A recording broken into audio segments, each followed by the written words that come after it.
What's going on, everyone? Michael Album here with the Roofstock Academy. Want to talk to everybody today about what are some things you could be doing to make successful offers in today's crazy market. So I'm just going to give you a quick insider's tip as to the things that I do that I've seen work and be successful when you're making offers.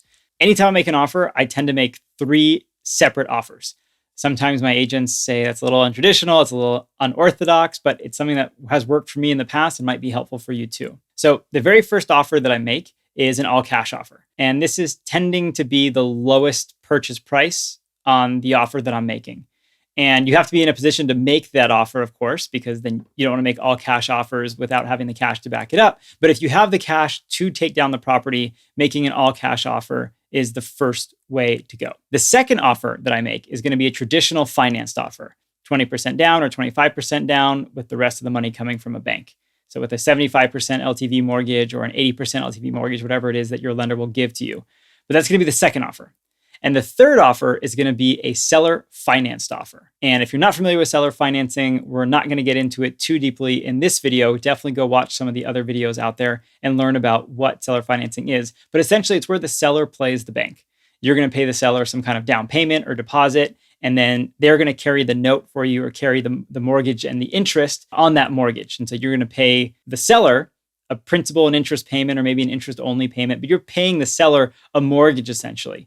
And you get to work out what the details of what that mortgage are with the seller directly. So there's no bank involved. It can be a very easy process. These are really great. Seller finance properties are really great for when the property is owned free and clear by the seller. So maybe it's an older mom and pop landlord. They've owned the property for 15 or 30 years and they own it free and clear.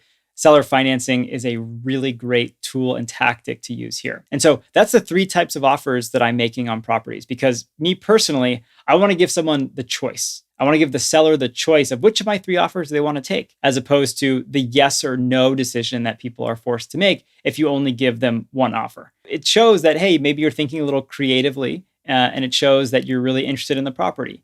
And so you might have agents push back on this. It's something that I push back on agents and say, hey, this is something that I really want to do. Can you make this happen? And in today's competitive market, I think it also helps set you apart, because probably not everyone is submitting 3 offers for the same property from the same buyer. And so I think it's intriguing to sellers. I know that if I would receive 3 separate offers, it feels good to have a choice of which 3 of these do I want to choose. And then the seller can choose which one they want to counter, or which 3 do they want to counter. Now, in this 3 offer making theory that I'm using, that I like to leverage, it's important to think about, what do you want as the buyer? Because you can really help steer you can help steer the seller into choosing one of your offers that you want them to choose. And so this is often a marketing tactic where people will set different price points to show that, hey, this thing is really valuable, this thing is really attractive, because look how much less it is than this. So kind of going the other direction with it, if you can afford to pay more, maybe put that in your financed offer or your seller financed offer, because those things maybe are easier for you or they're beneficial to you as opposed to going all cash. Be creative and be kind of clever with, all right, well, if I had my choice, if I could have them pick one of these offers, which one would it be? And look to make that one the most attractive.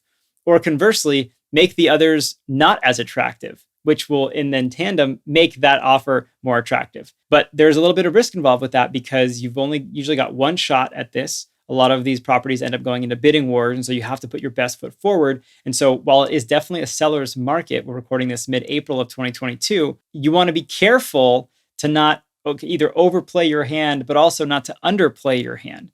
So there's a little bit of strategery that's going on with making offers. So definitely talk to your agent, figure out what it's going to take to get the deal done, but also have them ask the seller, hey, do they have a preference? Would they be open to seller financing? Are they open to all cash offers that are coming in less than list price? Get a little bit of insight into the property and the property owners before you make your offer, because that can help really formulate what the offer or offers look like if you're using the 3 offer strategy. I know this was a short video. Hopefully it was helpful, gave you a little bit of insight, gave you something to think about as you're making offers in today's really competitive market.